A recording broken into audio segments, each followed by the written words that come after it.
All right, I am going to do something weird to start off the show, and if you're watching us on Facebook Live, I'm going to disappear. On radio, I will still be here a little bit, but we have a guest coming in. Stephen, Yeah. I'm going to let you handle all the you just get taken from here. Okay. Stephen Loy from Nexus, I Louisiana. have my own radio show. Yeah, Stephen Loy from Nexus, Louisiana is our first guest today, and he brought with him a guest with an absolutely fantastic story, and this is another reason why we love Washington Mardi Gras. So take it away. Yeah, thank you, Brian. So, yes, like Brian mentioned, I'm with Nexus, Louisiana, and we're the hub for entrepreneurship in our region.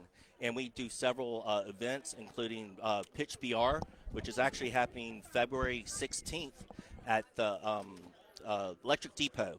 And so if you've heard of Shark Tank, this is kind of like Guppy Tank, because it's geared to help and promote entrepreneurs, and 3 companies will present, and they will receive $1,000.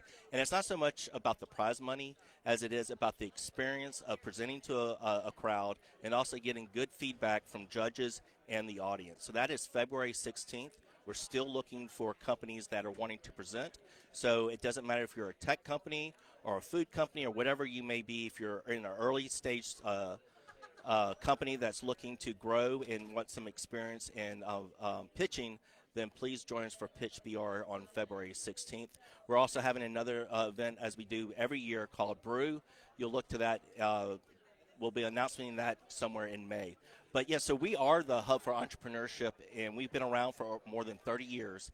And one of the guys who hasn't been around with us for 30 years, but he's one of our – he has a great story. Cody Louvier is here with King Crow Studios.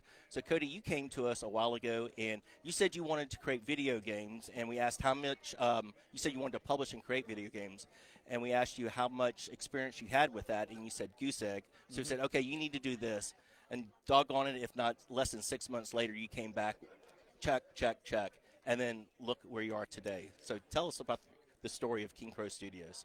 It's been a wild ride. Well, thank you for the introduction, Stephen. Again, Cody Louvier of King Crow Studios. So I've been with Nexus for 8 years now, and started off as a video game nerd, and I've always wanted to make games, and I didn't realize that was possible in Louisiana until someone told me about the Nexus Louisiana Technology Park, and they said there's these people in there, and they've got computers and things. It was like it looks like a very cool tech startup. What I found out was that they were the exclusive location for the video game community that we have in Baton Rouge. I integrated myself. I showed up to every single event, and I learned a whole lot, but I got some funding, and then what we were able to do is make a prototype. It was an education, and then from there, we really just developed our skills and the talent that we had at the tech park. So we partnered for a year where I was the director of digital media at the tech park, and we recruited a lot of video game companies to the Level Up Lab, which was the incubator that we had there. And then over the course of time, a lot of them came to me and were like, look, starting a company sounds awesome, but also we just want to art and program. How about you do the business and we'll do that? And I said, that sounds amazing. Let's make it work.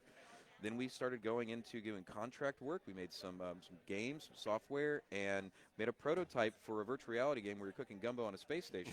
And that turned into virtual reality safety and procedure training for industries and the military.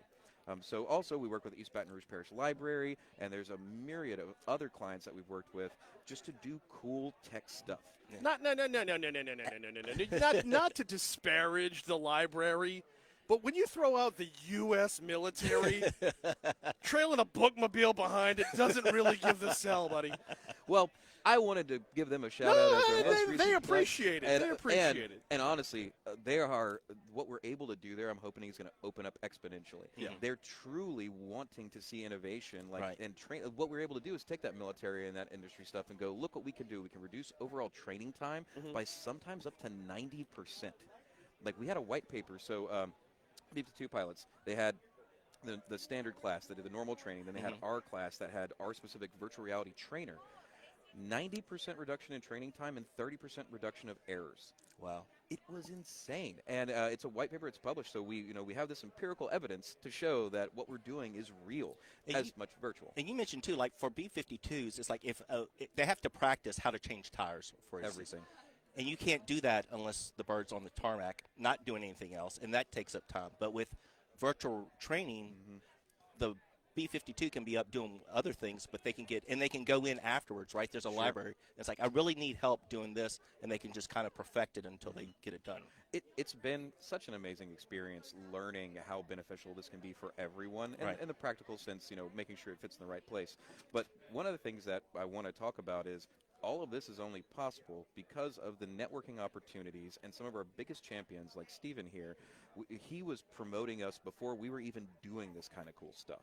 Always such a positive influence for us, and everyone over at Nexus really has been. So finding the community that we did there and being present in every aspect that we possibly can is what really got me to even sit in this chair right now and have this conversation with you. Yeah, well, thank you for the shout out. But it did take a community, right? It took ExxonMobil, the local people at ExxonMobil, to believe in wanting to hire not only you but Pixel Dash Studios to do some work for us. But then you were able to go up to Barksdale and talk with them, and now you have a $6.5 million contract. Yeah, those are big numbers. It's an SBIR Phase 3 contract with the United States Air Force and Barksdale Air Force Base. These are things that I never would have possibly dreamed about in my entire life.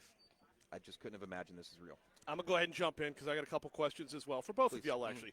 We are at Washington Mardi Gras. There's a reason we do this coverage, and the reason is different for each and every person who sits in these chairs. So give y'all one at a time here. Steven, you first.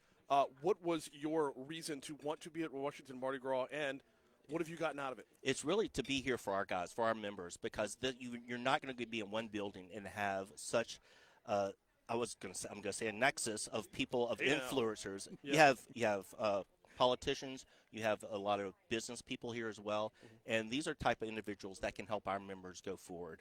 And that's when we were talking with Cody several weeks ago about Washington Mardi Gras. That was one of the reasons why we said, hey, Cody, I think it'd be helpful for you to be here. What about you, Cody? I'm here from that reason, right? So, I love Mardi Gras. It's one of the best things that you could ever and you haven't even gotten to the good Mardi Gras stuff, Mardi Gras into this yet. Yeah. All the good stuff is coming tonight and tomorrow night. Oh, Louisiana Live was Louisiana pretty Live legit. was great, yeah. We've The partied Elvis enough. impersonator was okay, but Louisiana Live overall was really great. Well, you take Louisianians and you put them anywhere, and you're going to have a party. Exactly. That's just kind of the way it works. But I wanted to show up and just get my face in front of everyone so they know what we're doing here. We've really kind of acted under the radar for a long time, just focusing on development. We just wanted to make the best quality product we could.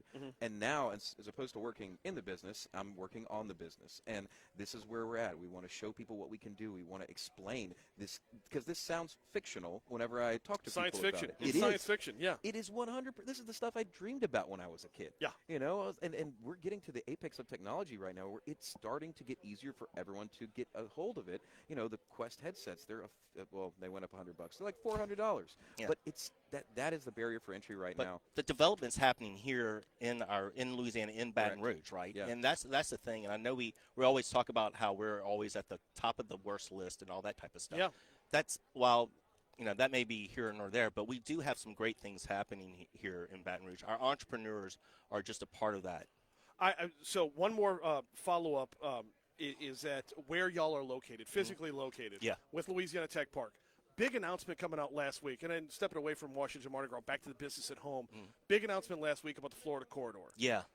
Where are the wheels turning right now Absolutely. about how to capitalize on this from y'all's perspective? Because you're over there in Bon Carré, and this is you're ground zero for Absolutely. growth. So we opened up our doors in 2001, and we were actually the catalyst to try to get that area back rejuvenated. Now Amazon is back there doing the same thing, and we're getting a Starbucks over there. We're having other things, and I think people need to realize it doesn't happen overnight. It happens incrementally, and things will start happening with that. And I think it's a positive thing for the whole neighborhood, if you will, for the entire Florida corridor.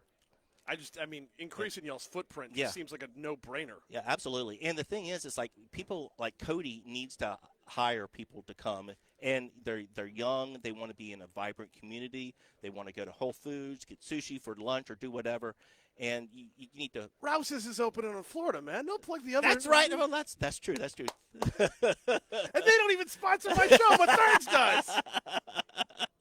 And they all have sushi. Actually, they do. Have Yeah. sushi. And they all have sushi. What a world. But we need to make sure that the environments that we're creating is all about the workforce that's out there now. Yeah. And we know that, some people, a lot of people can work from home.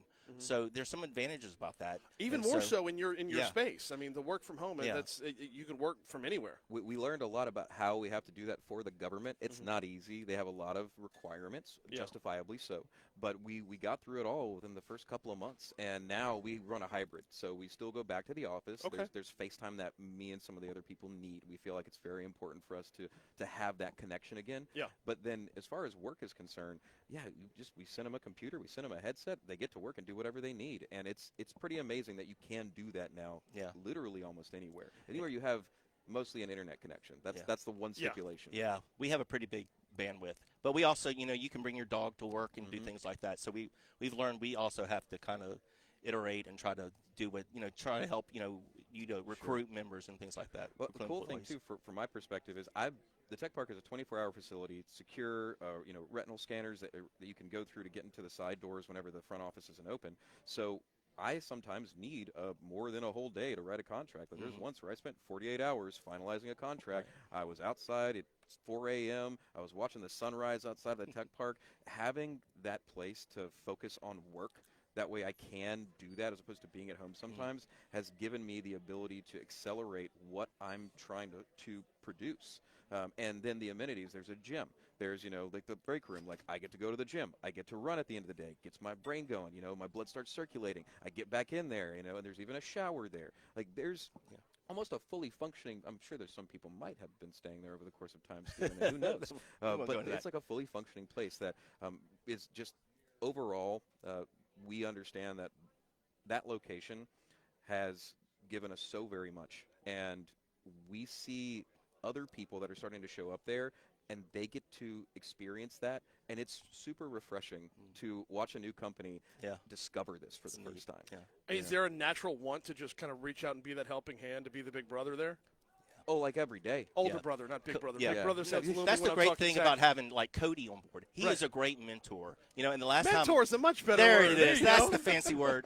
So Cody, before Brian kicks us off, because I know he has other guests, if someone's out there listening and they want to be the next Cody, what does it take to be an entrepreneur? Dedication, sacrifice, and absolutely a level of insanity that most humans aren't prepared for. You have to put yourself out there.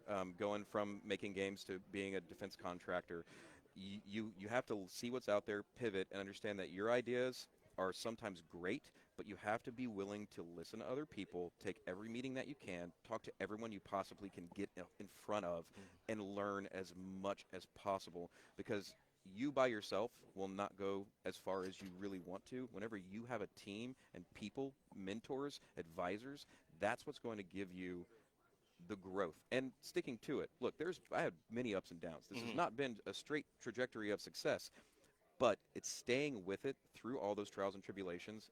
That, I think, is what produces a very good entrepreneur. Yeah. Stephen, Cody, can't thank you enough for the time. I got to let y'all go. Thank you, Brian. I know I got more guests coming up, but y'all got to go tucks up because the ball's coming real soon. So We'll let y'all get out of here. All right. You are listening to our coverage of